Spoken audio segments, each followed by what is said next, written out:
I guess my parents would say that they showed their love through, you know, housing me and feeding me and through getting me into school, etc. You know, whereas, you know, the actual affection of just like hugging and saying that, you know, I love you, like I definitely missed out on that. KSI is a legend in his own right. He is not only a massive YouTuber, entrepreneur who recently just started Prime alongside Logan Paul, individual whose music is off the charts, someone who started a restaurant business. Oh yeah, and how did I forget that he's also one of the top YouTube boxers? We had a lot of juicy things to talk about. My criticism of who he's choosing to fight in his YouTube fights, who he thinks is the most overrated YouTube boxer, his health struggles, his conversations with his therapist, his love for gaming, his one true person who may surprise you. Please welcome KSI to the checkup. Let's get started.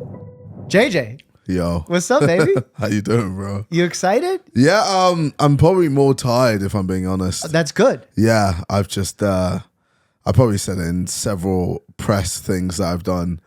I've definitely overworked myself. I haven't stopped since the Temper fight. It's honestly impressive, admirable, but also scary for me as a doctor to see how hard you push yourself. Yeah. Honestly, I just, I don't know. I guess it's just how I am. I managed to, bro, you should see my schedule. I tell people it's like teletext. I don't know if you know what that is. No, what's that? Oh, it's kind of like a thing back in the day on TV that people would see to figure out what they wanted to watch on TV. Like a TV guide type thing. Yeah. Kind of, but it was like back in the day. And it was just scrolling. But yeah, it's just basically different colors of just like my schedule, and it's just like what I've got going on. And yeah, it was a lot. Like even after the fight, it's like I've got to promote this, and then I've got to do press. And yeah, it's a lot. But I mean, people give me credit sometimes for doing a lot of things as a doctor, trying out the boxing thing, the YouTube thing, but you're doing it 10x that. Yeah. Because you're an entrepreneur, you're a musician, professional fighter, restaurateur. The list doesn't seem to end. Yeah, I definitely have a lot going on. I think the one thing that everyone's always talking about is Prime. Yeah. Everyone's just going crazy. Yeah, tell me about that. How did, what's the origin story behind Prime? Origin story, it literally is Logan hit me up, you know, in an instant DM being like, bro, I've got this idea. Let's stop fighting. Prime. Yeah, stop fighting. I've got this idea. Let's do Prime. Yeah. And I was very skeptical. You know, I had to do my due diligence to make sure it's, you know, exactly what I wanted. And after a few months of, you know, a few back and forths, yeah, it was go time. And now your retail sales, I heard on a recent interview, over 100 million. Yeah, it's 200 million and some. It's quite wild, the numbers, I can't lie. It's numbers I never thought I'd ever even fathom in my lifetime. Like even hitting 1 million in my life, I was like, I would never be able to do that. Or 100,000. So to be able to get way more than that, yeah, it's quite surreal. But, you know, I've got good people around me to keep me humble and grounded so I don't just go off the rails. Do you feel like if you didn't have them, you might go off the rails? Oh yeah, I've definitely been close. Really? I've been very close, yeah. Can you take me through one of those? I think I had a guy called, I'll say his name, Joey. I won't say his full name, but a guy called Joey who definitely was up my ass and made me think I was the shit. Ooh, to the point where, I mean, to be honest, he's one of the reasons why I bought a Lamborghini. Okay. Yeah, he was just like, bro, you're making money. You should like look the part. So I would always wear designers like clothes. I'd always, you know, look to buy the most expensive things left, right, and center. And I was just trying to spend more than I was earning. But, you know, I was living that lifestyle. Even clubbing, I would spend 20K on a table, just like that, like it was nothing. And I was like, yeah, I'm the big baller. And I tried to get all the girls and all of that. So, yeah, it was just a lot of noise. And, you know, nowadays I'm just so like, chill. I hardly ever go clubbing. I just don't enjoy it. I don't drive. I don't have a car. And I stay quite low key. Yeah, in general. Isn't it funny how when we're younger, I'm sure both of us have experiences that's the stuff we work for or we get excited about. And the second we get it, we realize that ain't it. Yeah, we realize that's not what's important in life. And yet, like the big people on social media, like I hate to even mention the name Andrew Tate of the world, is like trying to get people excited about that again. Whereas you and I are talking about it like, don't make that the end goal because it's not going to make you happy. Yeah. And I feel like we can say as much as we want, but people are going to just believe what they want to believe and they're going to have to experience it themselves. So once they realize, oh, I've got all the nice watch and all the girls and the expensive this, expensive that. And then they realize, oh, but I still feel empty in life. I still feel like, I'm not happy. Then, that's when you start to realize, oh, okay. KSI was right. Dr. Martin was right. That's true. Like hitting 10 million subs, getting expensive stuff, earning hundreds of millions of dollars in your case. You start to realize the numbers aren't what drive happiness. So I'm curious, what drives happiness for you? Bro, for me, legacy, man. Really? Legacy. Okay. I just want to make a difference and also just see how far I can go. I think, I've always had people tell me I'll never be able to reach a certain point in my life, or I'll never be able to do the things that I think I would be able to do. So I love proving people wrong. And that has always driven me. And that's, I guess, I've seen as my purpose.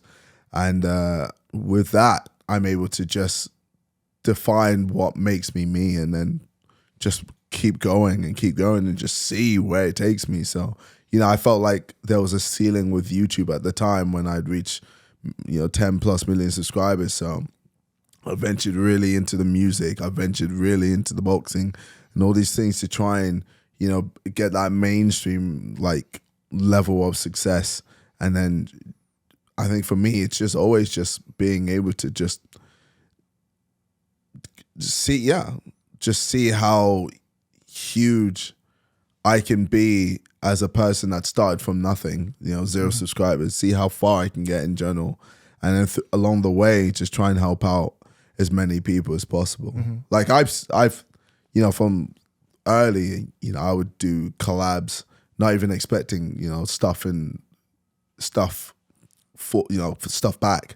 I'll just do it because I wanted to do it and I just enjoyed it. So, I've been helping people throughout my whole life and throughout my whole journey. And I think it's, for me, I kind of just enjoy the whole journey. I think the whole journey in itself is what's so beautiful. Like me figuring out myself and me becoming, the best human being that I can become. I've made several mistakes, but then learning those mistakes and, making sure I better myself is what I think is what life is all about. So it sounds like you want to maximize your potential as opposed to setting some arbitrary goal of numbers. Yeah, no. So I don't have any numbers goal or anything like that. For me, it's just... And maybe short term, it's okay. Like, I'm excited for this to hit X. But then, no, of course. Yeah. But then after, like, I think for me, I just needed more. So for me, it's always just, okay, there's no end goal when it comes to being the best human possible. So I think that's something I needed, something where it wasn't a point where you got to it and that's it. I kind of needed something that I'll never be able to get, but during the journey, I'll be able to enjoy. And I watched your documentary. How much of a role do you think your dad's sort of influence on your life plays in this? Yeah, I think his influence is very heavy, especially when it comes to the hard work. He's always told me that nothing in life is easy. Life is hard. There's ups and downs, and you just got to figure it out, especially when things don't go your way. So a lot of times, when things don't go my way, I just figure it out. I'm a very laid back, chill guy, and if shit hits the fan, I just keep it moving. Can you tell me an episode when that's happened?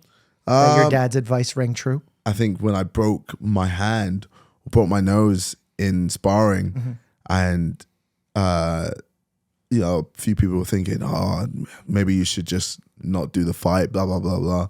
But I was just like, nah, like I know who I am, I can do it, I can get through it. So something as simple as that, like, I mean, there's several options. I'm just, you put me on the spot. So no, of course, yeah. But, he obviously pushed you to work hard. I have the same with my immigrant father mindset. You know, going through, I can't, was like his typical saying. Yeah. What about the fact that you feel maybe there wasn't enough nurturing there? where maybe the support was not in the way you expected it to come? Well, yeah, no, I think, as a guy that has definitely looked at other families, especially in the Western world, how their parents have treated their kids, I think I definitely looked at that and went, I feel like I'm missing that loving sensation. I guess my parents would say that they showed their love through, housing me and through feeding me and through getting me into school, etc. Whereas, the actual affection of just like hugging and saying that, I love you, like I definitely missed out on that. But I feel like, especially because of the doc as well, I'm working on, I'm working on improving that relationship with my parents to make sure that we're just, in the best possible position as a family. Because it's for them, they never really believed in like mental health or anything like that. Sure. Especially like my mom, she just she thinks of witchcraft or something like that, and it's like nah. But I mean, if they're not exposed to it, can you blame them? Yeah, well, it's a different generation. Completely different I think with that generation, they didn't even know what mental health was. Yeah. It wasn't even a thing.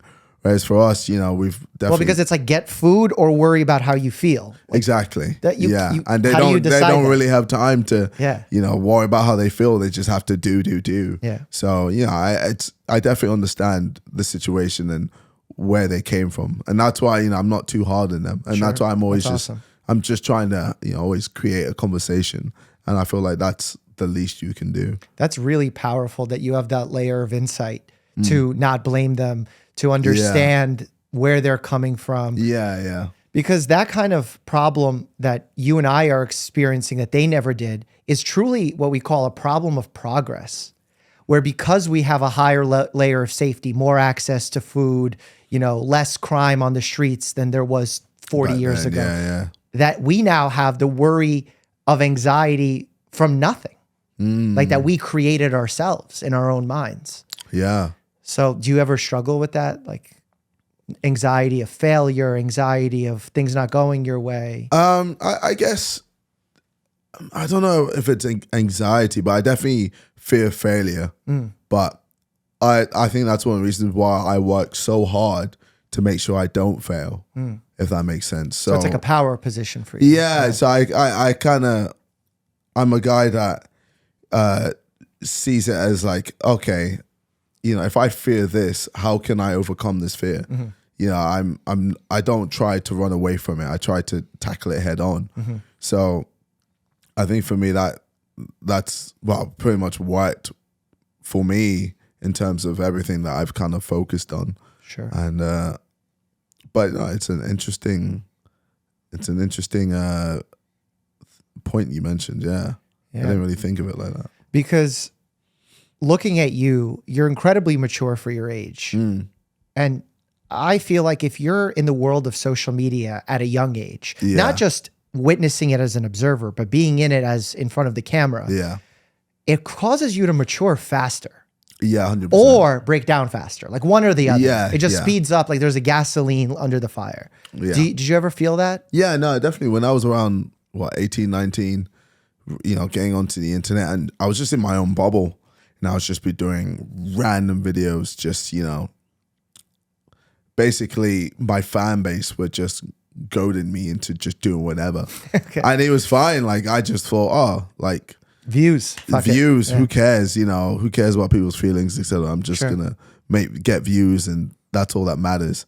And then once I really stepped out into the real world, I understood like the influence and how much power I actually had, and how I needed to like use that for good as much as possible. And I feel like over the years I've definitely improved on that, and to the point where when I started, I didn't want to become a role model. I just wanted to make content.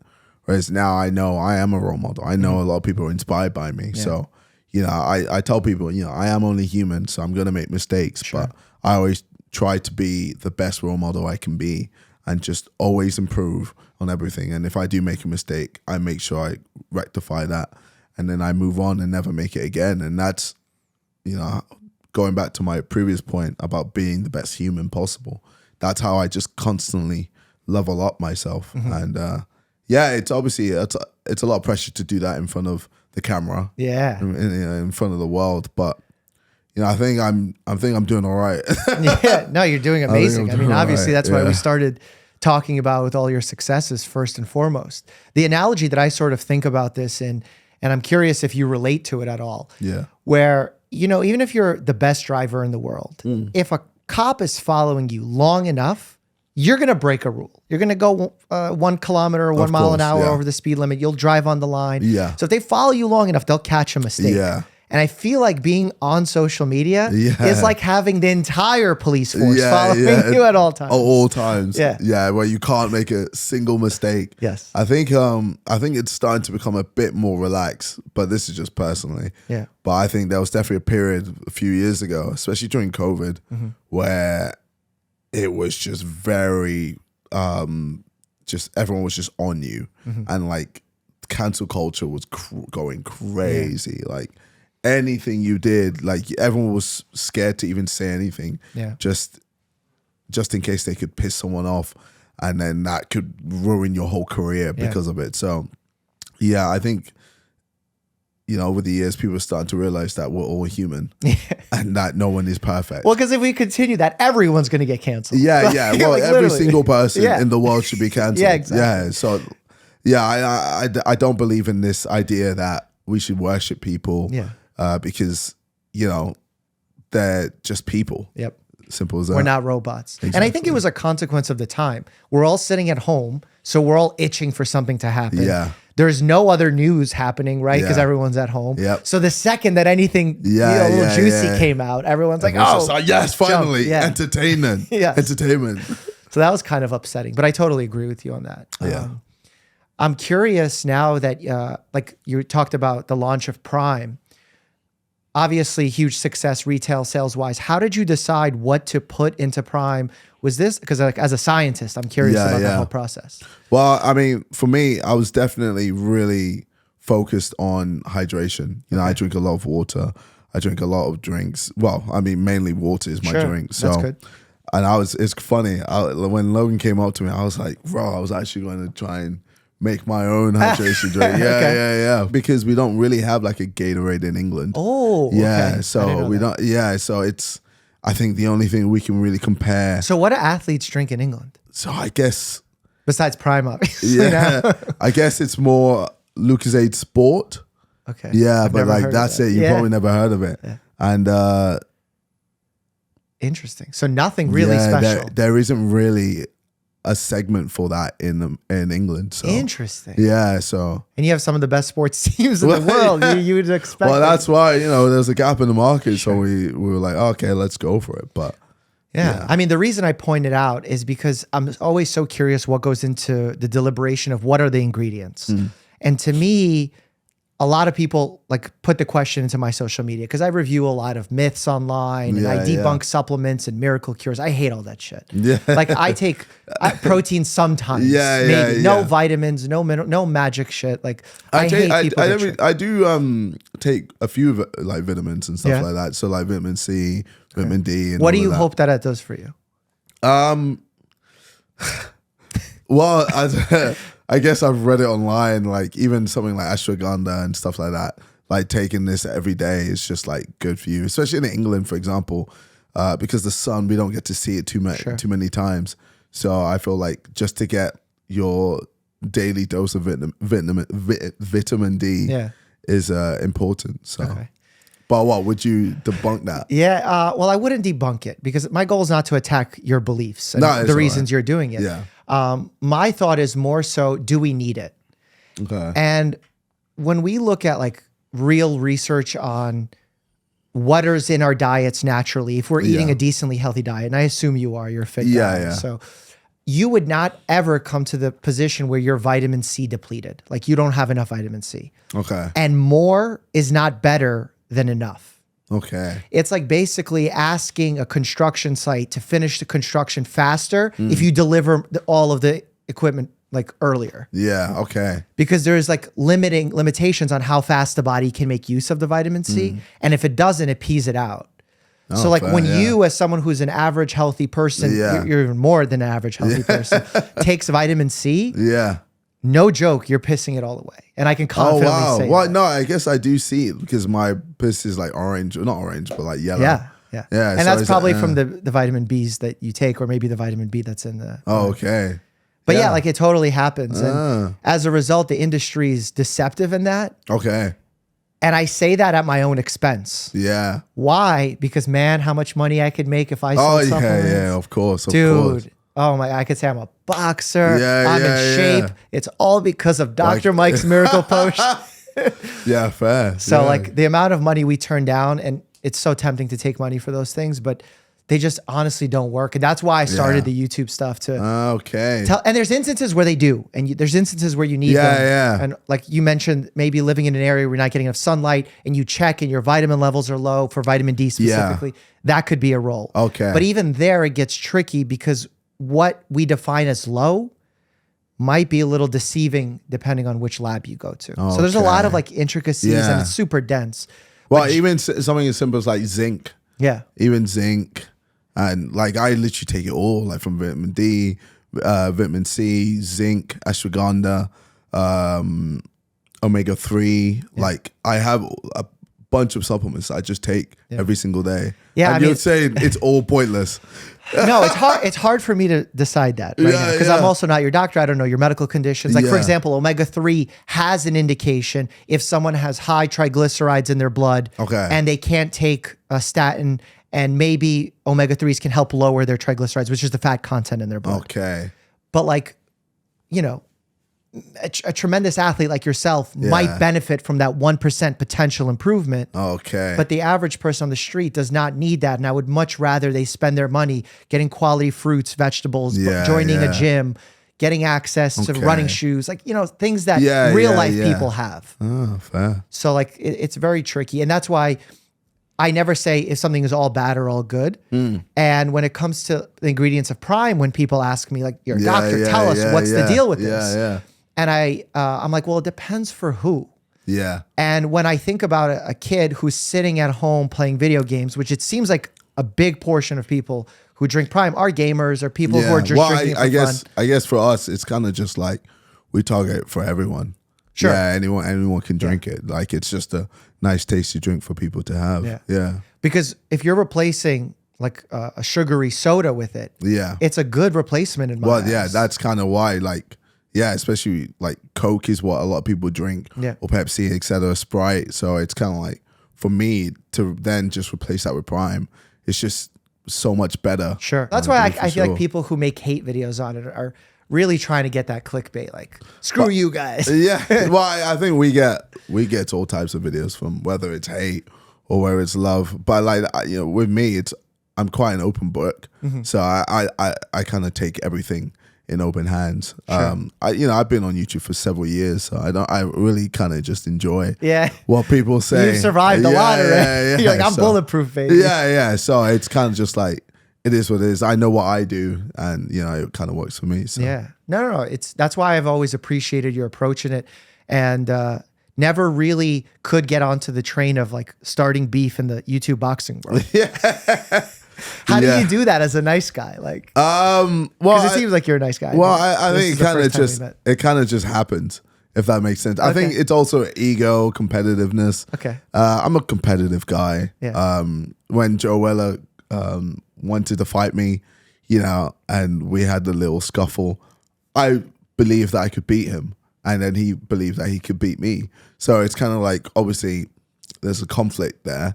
So a great way to fix that is through boxing. Sure. And, you know, once that was done, it's, you know, there was respect after, but I think it's like, it shows like, yeah, like it's, why not? It's it's just this thing that, Flips a switch in you. yeah. And then I just had to just make sure like this man in front of me never beat me, or never beat me. So yeah, well, you're doing great at that. Yeah. I don't like losing. I hate losing. Yeah, I hated it. I just lost. I know, against That was Chris Avila. Yeah. How was that? That was tough. Well, it was different leaving the YouTube boxing scene and fighting someone with a lot of experience. Yeah. And I feel like a lot of the pro fighter guys that have fought other YouTubers were like retired or maybe later, like in their 40s. This guy was in his 20s. I'm 33. Yeah. So like it was a tough situation, but it really showed me how different styles can be. Even though I sparred, pro MMA guys in the gym. Yeah. It's not the same. Yeah. Stepping inside that ring and figuring it out in the ring if you don't have the experience. Yeah. I feel like, I guess for me, I always feel like I could beat anyone. And You have to have that. but yeah, and I guess even with the sparring, the people that I spar, I make sure it's like the hardest of the hard, like to make sure that I'm prepared. For the worst situation. Yeah. So, and also because cardio for me is king, and my style as well is, it's a lot of pressure, and I just know I have power in both hands. So I know if I press you and hit you, eventually you're going to go down. So I think that's why no matter who I fight, my style is probably the worst to be against. It's a very annoying style. You have to be very patient to fight someone like that. Yeah. Especially if it's like under the lights on the big stage. I feel like a lot of people crumble because of it. So That's very true. So your fight with FaZe Temper went your way. Great knockout. Gotta give you props for that. Thank you. What do you think the future of the YouTube boxing scene is? Because I know you and Misfits have so many events coming up. Yes. You're expanding this. Ever worried that this isn't going to go and expand and continue to grow as it is? No, if I'm being honest, I think there's always going to be interest. I think we want to expand to, celebrities and expand to either musicians or maybe even politicians, fighting each other. You're going to get Republicans fighting Democrats. You never know. Like, okay. I think with Misfits, that's kind of what it's about. It's about people settling their beefs in the ring rather than on the streets, with guns or knives, etc. So that's kind of what we want to do with that. And I feel like there's always going to be an interest for, people to fight each other. Like, boxing, it's been around for several years. And I feel like, with our little section with Misfits, having just, either influencers or celebrities boxing each other, improving themselves, in the gym just to be able to fight and then after be able to respect each other. Sure. And improve their lifestyle because of it. I think it's a great thing. I think that's actually happened a lot where you had people really be angry at one another and then after show respect. Yeah. Even in my fight with Chris Avila, he was kind of messed up to me leading up to the fight. But then after, he apologized right away. Him and Nate Diaz and I came together. So that's cool. Are you and Dylan Dennis on good terms? No. No, I don't talk to him. No? Yeah, no, not at all. Why? Were you so mad? Well, because he pulled out of a fight that we were contracted to do. And do you know why? Because he got afraid. I truly. Factually. Because he put out that whole mysterious tweet where it was like, oh, you guys don't even know. No, he just shit himself. Yeah. Yeah, I think he realized that I'm the real deal. Yeah. He heard a few rumblings from people saying that you're getting down. No, in the gym, I think he just knew from the get-go that this was going to be tough, and then I guess he saw a few clips and realized, like, this is a long day. And to be honest, he probably made he definitely did make the right decision. Wow, okay. Because you saw what I did to Temper. Sure. Yeah, and Temper, complete is a way better fighter, taller, rangier fighter, and I knew I had to really put the pressure on him because he's got that reach. Speaking of Temper, how do you decide who you're fighting? Honestly, because that's like the one critique I'm gonna throw your way. For me, I'm down to fight everyone. Like, I want to fight everyone, but the annoying thing is because of the Jake Paul fight, it kind of like there's always like this time frame that I have to reach where it's like, okay, you can fight everyone, but you've got to fight Jake, and it's like, okay, cool. Well, all right. So then, can I fight Soul Pappy? And it's like, nah, because that puts the Jake fight in jeopardy. Paul, yeah. Oh, no, not in jeopardy. No, but if you lose to Soul Pappy, I'm not gonna lose. I know, but I'm saying, is that the reason? No, that's not the reason. Oh, so what's the reason? The reason if is, you crush Salt Poppy, it's even a better fight. No, because it pushes the Jake Paul fight back. Oh. Yes. So you're not fighting again until you fight Jake now? Well, what do you mean? Like, is there going to be no more KSI well, fights after Jake Paul, yeah. Well, no, before. Before, no, I'm fighting again. Before you fight Jake. You're saying there'll be another opponent before Jake? Yes, yeah, I'm fighting in May. Okay. May 13th. And you don't want to fight Salt Poppy? I want to fight Salt Poppy. But my team are... No, honestly, no. Okay. My team are telling me, you've got Jake Paul fight end of the year. If you want to fight Jake Paul, then you're going to have to fight an orthodox fight before you fight Jake Paul. So with Dylan Dennis, I was training for a southpaw. He's a southpaw. So that's why when I fought, when he pulled out, I was like, all right, well, I'm going to have to, I've done all this training against southpaws. I've done all this sparring against southpaws.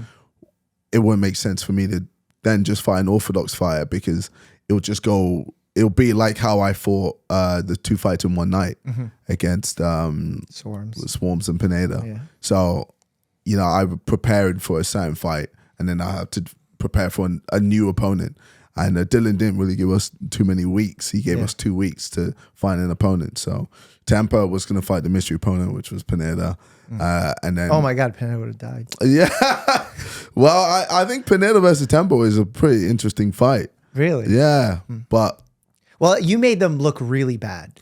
Well, like, you got to be honest in that. But that's like you made Swarms and Pineda look terrible. But that is me. That's how I do. Got it. Like I'm so beyond these guys that I make them look terrible. But then when they fight people who are not on my level, they actually like destroy their opponents. But I mean, look at Swarms. Come on, what am I supposed to do with that? Yeah, but as a doctor, what am I supposed to do? But still, like that was a good knockout punch. Yeah, it was a good punch. I don't know, bro. It fucked up. My man hit him with millimeter accuracy. I mean, yeah, but that's all it takes. It's a fight. Yeah, no, that's true. And Pineda. Look at Pineda. I don't know. The what reason, you mean you don't know? The reason why I say I don't know is because when I look at them, it's not that you were just much more skilled than them. You definitely were, no questions asked. I'm not taking that away from you. They're doing things that people who train a lot and spar a lot don't do. They're doing circles in the ring. They're I don't know, just things that like really, really amateurish people do. I think it's because, so with Swarms, okay, obviously, he called me out, said he'd knock me out. Sure. And that's why we entertained it. Because I don't blame you for entertaining. Well, I mean, it's, I was meant to fight Alex Wasabi and he pulled out. Like, you've got to remember, all these people, I wasn't meant to fight Swarms and Pineda. I wasn't meant to fight Temper. I was meant to fight Alex Wasabi and he pulled out. I was meant to fight and then he pulled out. So like, you're just trying to stick somebody. I'm dealing with the hands I'm dealt with, and I'm making it work. And with my next opponent in May, I'm hoping he doesn't pull out. It's one of those ones where I just, what can I do? Yeah. Well, you also are thinking about this very strategically, which is way smarter than most people, myself included. I was like, I fought a YouTuber, let me fight an MMA guy with 25 fights. Yeah. So like, but I feel like I could beat him. Yeah, I mean, I would love to see you take him on, and you guys are in the same weight class. Yeah. That'd be a fun fight. Honestly, like, I feel like I can beat anyone. Well, that's what you have to be, and I feel like that's why. Like, if I had a weakness as a boxer, it's that I don't have that. Okay. Where I'm like logical about it. Yeah, like, so I saw your video where you were kind of like second guessing yourself and all of that. Yeah. Whereas with me, I have full belief. Killer, just I just know as soon as I get in that ring, it's over for my opponent. Got it. Because he hasn't trained as hard as me. He doesn't want it as much as I want it. And he hasn't worked as hard as I have. So I just know, with everything that I've done, that no one can beat me. That's awesome. Because usually I tell people to have humility, but not in boxing. Yeah, humility is the loss. Nah, you definitely do not. Yeah. But like, obviously outside the ring, I'm, humble and of course I'm chill. Yeah. But the ego is all in the ring and you have to have that. Yeah. Who do you think the most overhyped YouTube boxer is? The most overhyped? Jake Paul. No, come on. You're just saying that. I'm not. Come on. I truly believe he's overhyped. No, you do not believe that. I do. Jake Paul? Yes. Of all the people that are getting love right now in their top very fives, overhyped. Okay. So besides you and him, Okay. who's better than Jake Paul? I think Soul Pape would be him. Really? Yeah. Wow. Yeah. I think Soul Pape would just destroy him. Wow. Yeah. I think Jake Paul relies on the overhand. He relies on, I mean, his fighting style is very sloppy. It's, he does well with combos, but he fights people who just don't have any pace, man. The pace, so for someone like Woodley. Well, he fought older guys too. Well, yeah, but like someone like Woodley, the pace is just terrible. Like Woodley just didn't put it on him. Yeah. And the one time he did, he almost, knocked him out. Yeah. So. And then backed off for some reason. Yeah, exactly. So, and then for, what's his name? Anderson Silva. The pace again was just very sluggish. It wasn't for me. I'm there like for 6-8 rounds just on you. Like I've worked 8 rounds of just being able to be on you no matter what. So even if you hit me, I'll hit you back harder, and then I'll just keep doing this. And that's what breaks people. And then eventually they just go, fuck, I need to do this. Yeah. I need to just protect myself. And then you turn into a body bag and I just go ham. Shifting gears. Yeah. Alex Wasabi, iDubbbz. What do you think? I think iDubbbz is going to win. Why do you, because you have little respect for Wasabi because Yes. of the pullout? Probably a bit of that, but I just don't rate him. Yeah, I don't think he's that good. I think he fights in straight lines. And I think you just need him. But then your brother, what happened? Yeah, well, I mean, that's my brother though. My brother he has all the talent, but just lacks the hard work. Really? Yeah, it's frustrating because I believe he can be better than me. Wow. But if he just doesn't work as hard as me, then that's one of the reasons why he's not at the level he should be. Wow. Did you like Creator Clash 1? I thought it was amazing. Yeah. Yeah, I thought it was a very good event. And it's cool. It's like another part of a YouTube that just create this boxing event. And Did you hear about it before, or only when they announced everything? Only when they announced it. Yeah. Yeah, because they kind of did it quietly, and I was surprised. And then at it was the quality. a full stadium. I thought it was sick. Yeah. The quality of the production, the video, I was surprised. Yeah. And I was a part of it. Yeah. Like my agent Keith was like, dude, when they were initially offering this to us, he's like, this isn't going to come together. You know that, right? I'm like, nah. No, it was a very good event. Very good event. Very So good event. this one's going to be double the size, 20,000. Yeah. Is there a world where Misfits and Creator Clash ever come together? I think that could be cool to do a Misfits X Creator Clash event. I think that'd be really cool. Yeah. If I was a marketing person, that's what I would recommend. Yeah, I mean, we'll see. We'll see how this next Creator Clash does, because obviously it's a bigger stadium. Yeah, I think it's going to do really well, and I think iDubbbz did not get enough credit for what he did in the ring there. Yeah, he was tough. No, he seems it, but He's very tough, and he honestly, despite looking like Chris Avila hit me more, I think iDubbbz did more damage. oh wow, Yeah, like the next day after Chris Avila, I was fine. Like my rib was sore, but my face had no bruising. Oh, fair. iDubbbz, I had black eyes. yeah. I so- mean, you guys went to war, man. Yeah. So that was fun. And also the timing changed and all that was kind of Yeah. weird. I didn't know how to react to that in the ring because I'm like, wait, there's a minute left on the clock and he's kind of on the ropes. Yeah. So Yeah, that was a bit weird, but no, I thought it was a great event. I think that's really I'm cool. excited to watch the next one. There was a question I wanted to ask you about, you've done Prime, you've done this boxing thing, you've crushed YouTube. Now you're a singer. Voices is fire. Yeah. Like, I didn't expect to like it. Oh, okay. Being full honesty. Because I didn't know. Yeah. I'm not exposed to your music. Well, I think because I have so much going on, a lot of people don't realize I also just do music as well. And dude, this is crazy. Some international beef or drama that's happening across the world in social media. Not enough Americans are aware of you. Yeah. Like, it's wild. Yeah. Yet your fan base is monster. Yeah. And when I talk to people, like you're coming on the podcast or something, because they live in the American bubble, they're not aware of your work. And Yeah. I feel like that actually bodes in your favor. Yeah, no, I definitely like that. I'd much rather people listen to me because of the music being good rather than listening to me because I'm They're KSI. fans, Yeah, so Yeah, it definitely works. You know, me working with Oliver Tree, I've really enjoyed the whole process, and the song. You know, it's just doing its thing. It's getting a lot of streams, and it's cool. Like it's just just slowly growing while I'm doing everything else. Yeah. So yeah, it's the music video was jokes, and Oliver is just an interesting character for sure. Yeah, you either love him or hate him, and a lot of my fan base hate him. Really? Yeah, but I think it's cool when you have someone who is able to evoke an emotion from people, because there's a lot of people who just don't really evoke any emotion. It's kind of just mid, and it's just like that. But to have someone truly like love you or truly hate you, it shows that the person is definitely special. Yeah. Do you have a lot of say in like what the music video looks like? All that? No, I let Oliver deal with everything. Yeah, I don't know. Did you have inspo from Napoleon Dynamite on the music video? So I think this is all Oliver. Oh wow. Yeah. Oliver just took charge. Wow. Yeah, he was quite hands on. So he instantly came through with a massive batch of ideas, and it had a whole script ready and everything. And I was like, oh wow, okay then. So I didn't really want to mess up with his idea or his point of view when it came to the music video. So I kind of just let him take charge. Yeah. I have a heavy question for you if you'll let me. Okay. Boxer. Yep.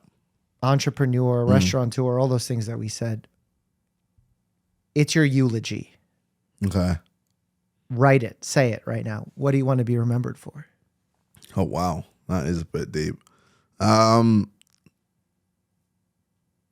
Okay. I want to be remembered as the guy that had nothing, 0 subscribers, but a dream, self-belief, and was able to become, I don't know what, the massive entertainment entrepreneur, businessman that he's become today. Yeah, I don't know. I probably wouldn't want that written. Maybe something a bit more eloquently done. A little poetic. Yeah. Maybe have Drake read it. Yeah. Maybe have him write or some shit like that. But yeah, I think the idea that, I push this to all my audience, no matter who you are, no matter what, where you come from, you can be someone in this world, and you can really, get somewhere in life. All you got to do is work hard, have a bit of luck, stay disciplined, stay consistent. I always tell my audience I'm not talented, and I still believe that. I'm not. I was a clean slate when I started this, and I just worked on every part of my life, every aspect of my life, from the boxing to the music to the rapping to the singing to everything, just creating videos. Like I just started from nothing, and I learned and I improved and got better and better over the years. And now I'm able to, just be this thing that I am right now. So this monster that will never lose in the boxing ring ever. Well, yeah, that's it. You're like, bro. I have no talent except no one will ever beat me in boxing. Well, it's true. Well, it's how do you have both thoughts at the same time? Well, it's all this. It's all mental, man. Like big up my therapist, Siobhan. She really helped me understand my mind and, really take charge of what this is, because this is the most powerful thing in the world, man. This can allow you to do anything, literally. And I truly believe that because I have such great control on my mind, that's why I'm in this position. And you just have to train it, even as simple as me, trying to get a PB on a 10K on the treadmill. And so many times throughout me running, I'm there like, I want to give up. I want to stop. I want to just go on the sides, or I want to just pretend to fall over, especially my trainers are there. I just want to, this is painful. This sucks. I hate it. But then mentally, I still just push through it, because I'm like, at the end, you're going to really like be so happy that you finished this and got a new PB, etc. So yeah, I think for me, it's always just being able to push through and be able to survive in hell. I think there's several times, especially with boxing. I think that's why I love it so much. That there's so many times where I'm in hell. I'm in hell and it fucking sucks, but I'm able to survive there. Yeah, that self-talk is so positive. Yeah. It's ironic because it's coming through a really dark time. Yeah. That is constructed. Like we always talk about how you can grow from traumas and difficult moments. Yeah. And some people don't have a lot of those because they're lucky and not a lot of bad things have happened. But being on the treadmill on a fast speed when you're exhausted, you can simulate a very dark place. Exactly. And then overcoming it feels just as good. Yeah. And I think that's just how you grow as a human. You need to, not that you should be searching to suffer, but you know, stuff like that. Struggle helps you grow. Yeah. I think if you never struggled in life and if it was just easy, it'd be boring. Yeah. Life would be very boring. So yeah. What, if you don't mind sharing with the audience, because I think it breaks a lot of the stigma. What did you work on with your therapist that you said you've been able to change your mindset or your mind? I think for me, I just tried to figure out what my purpose in life was or what my values are. So, you know, something in my childhood, I would always say yes because my parents, if I ever said no, would just hit me or beat me. You know, it's just simple as that. So I always mentally would always say yes to everything. And even on YouTube, I'd say yes to things, always saying yes, pleasing people. And my therapist was like, you have to learn to say no. You have to learn to disappoint people because you need to be selfish. You need to find time for yourself. You know, you're constantly giving all this energy out to people so that by the end of the day, you have nothing left for yourself. So, you know, over the years now, I've really like learned to say no a lot. And I've learned to just really just have time for myself because I know I'm an introverted person. You know, I understand myself. I'm an introverted person.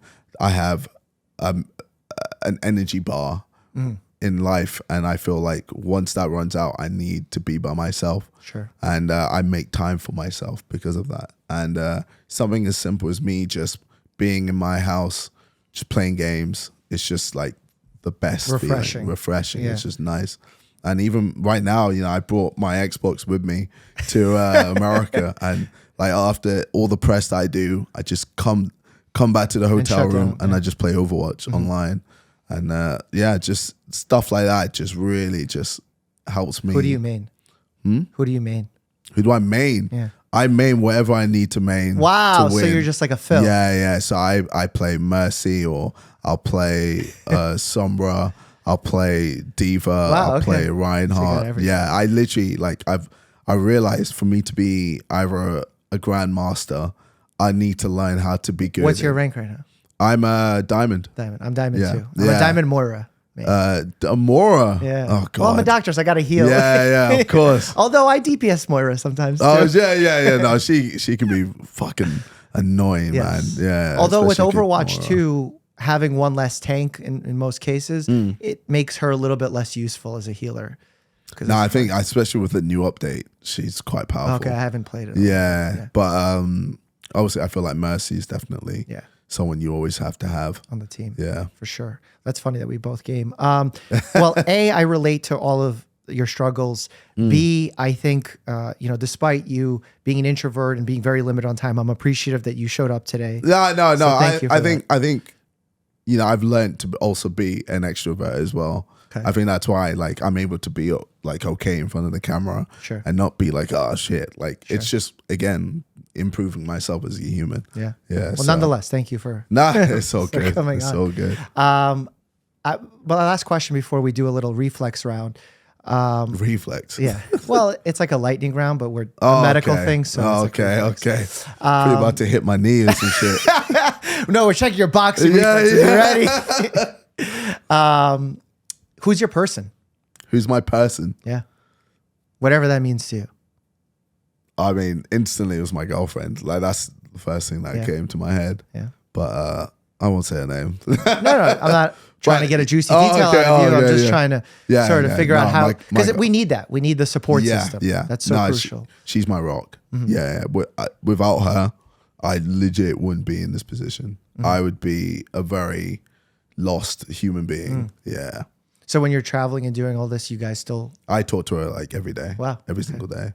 Yeah, she's... And you managed to keep it on the DL. Yep, I know. Very hard. Props. I don't know how I know. Yeah, we make it work. Okay. All right. Well, congratulations. Thank to you. the Who's both your of you. person? Oh, that's a good question. I'm going to say something corny like my dog Bear, but my person has changed over the years because I've went in and out of relationships. Yeah. And I've lost friends because of relocations and things like that. People moved around. Right now, it's funny Your because cameraman. no. Actually, these guys are probably my people because we spent a lot of time together. But it's probably my dad because despite my dad being a very strict parent who also didn't show a lot of affection, we've been there a lot. We've been through a lot together. So when I was in medical school, let me just give you like a 20-second summary. We came to America when we were 6. My dad went to medical school for a second time, residency for a second time in America, in a new language, learned the language, did it all to get our family back on our feet. We were on welfare, broke. Okay. And then he finally got a level of success. And I'm in medical school. He's so proud. He's excited. And then my mom dies. Oh, shit. So 25 years of marriage, finally went through this terrible, overseas journey. And then everything's lost for him. Mad. So some people probably would awkwardly judge me for this, but after my mom passed away for that first week, I slept in the same bed with my dad. Yeah. Because we were both in a really bad I fully place. understand that. So yeah. It was rough. And because we grew through that together, we have a level of understanding and respect for each other that I think most father and son combos might not have. Yeah. Because of the things we've experienced, the successes and failures we both had. So it's unique in that way. Oh. Wow. Yeah, so probably deeper than I thought I was going to go. It's beautiful. Okay, let's do our quick little lightning round here. Oh, hit me. Okay. How much of it is boxing related? None of it. Oh, wow. Yeah, this is me checking your reflexes. All right, okay. Question 1. What's the healthiest part of your body? Probably... Don't say anything dirty. Okay then. I'd say my lungs. Okay. One part of your body you wish you could replace. You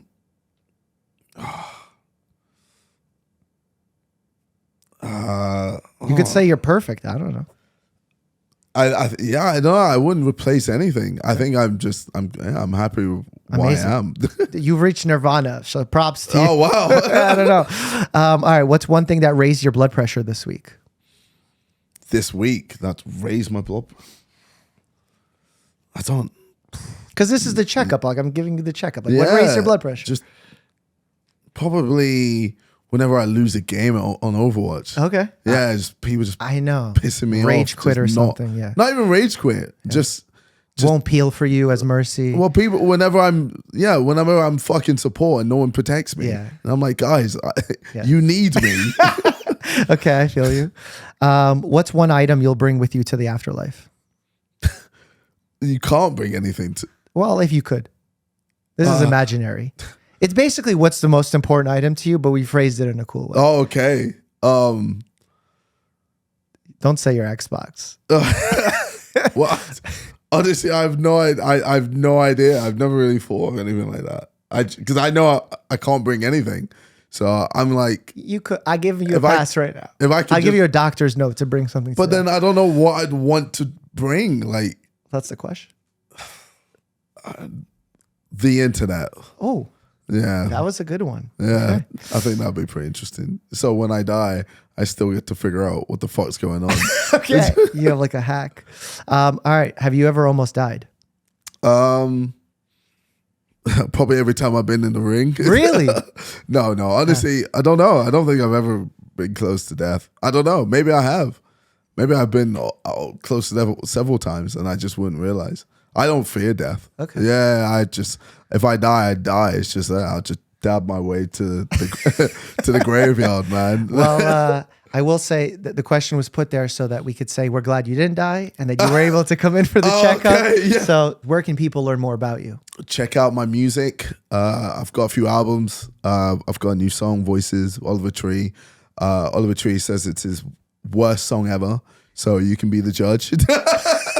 God, you're so good at promo. Yeah. I want to watch it again just to see why it's his worst. got Prime. It's a drink that people enjoy. Be sure to check that out if you're able to find it. I've got the Sideman. We make random YouTube videos. It's pretty funny. I make YouTube videos. I've got 2 channels, one music, one other channel where I just do random things, from Try Not to Laugh to me just looking at Reddit to me playing football sometimes. Once every like 5 years. With the Sidemen, we've got XIX, vodka. We've also got Sides, which is like a food restaurant thing where you can order on Deliveroo. Or I mean, well, I don't know, for Americans, what would it be? Do you have Deliveroo in it? Seamless, Grubhub, Uber Eats. Yeah. Okay, Uber Eats. Yeah. Well, I think we're working on getting it over into America. All right, so we'll see you next year on the podcast when you're a billionaire. Got it. All right, yeah, basically, yeah. So KSI has stepped out, and it's time to debrief with my producer, Sam Bowers. How you feel? We have KSI's DNA on the Prime. We can clone him. This is it right here. Finally, we'll be able to move some merchandise using the intelligence that comes off this DNA. Overall, great interview, great guy. Happy to help him promote his stuff. So You guys could legit play Overwatch together. we could play Overwatch together. I don't know. Like, I'm going to DM him afterwards and Because our tell Overwatch him that video he's a cool just dude. our Overwatch video just came out, I and know. I was like, "Oh, we are primed." And to he discuss watches this. Phil DeFranco, who's a friend of the channel. Yeah, which is Well, awesome. he's KSI's been on YouTube for like a Yeah, long time, so exactly. he's back when Phil DeFranco was like one of the titans. Yeah. Not that he's not a big deal today, but like Yeah. he's such an OG.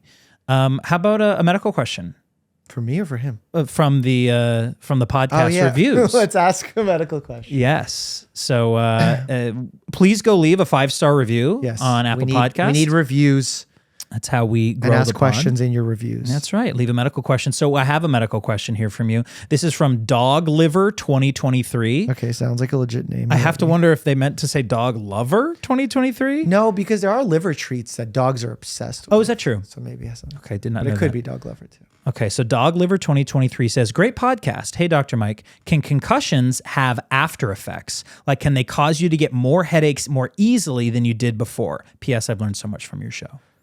Yes. And it also depends how much time and healing has gone on from the concussion that you're discussing. Like, we always worry about putting people back into the game or back into a match after they had their first concussion, because the second concussion is always worse. Medically, anatomically, everything becomes more dangerous. And if you return back to sport too soon, not even in the same game, but maybe in a few days, and get another concussion, the symptoms that you have after that second concussion last way longer. Sometimes it's months following the second concussion. So you got to be really careful. And then obviously we have all this new research coming out on chronic traumatic encephalopathy, which is CTE, the thing we always hear about in the NFL, where from rattling your head and constantly having this trauma to the brain, people have issues with balance, mood, memory. All of that is an absolute reality and a risk that these people are taking to be athletes. So it's definitely a trade-off. And I think as we learn more, we're going to be able to, better detect this early on, and then B, to sort of act in a preventive fashion where maybe we limit the number of hits someone can take, snaps someone can take, like we have with baseball pitchers, or even design safety gear that's better right now. Although I still maintain that the best safety gear is always something that makes the sport more dangerous, because then you're more likely to take care. Thanks for the 5-star review, Dog Liver 2023. Yes, we appreciate you. Keep watching, and we appreciate you being supporters of The Checkup.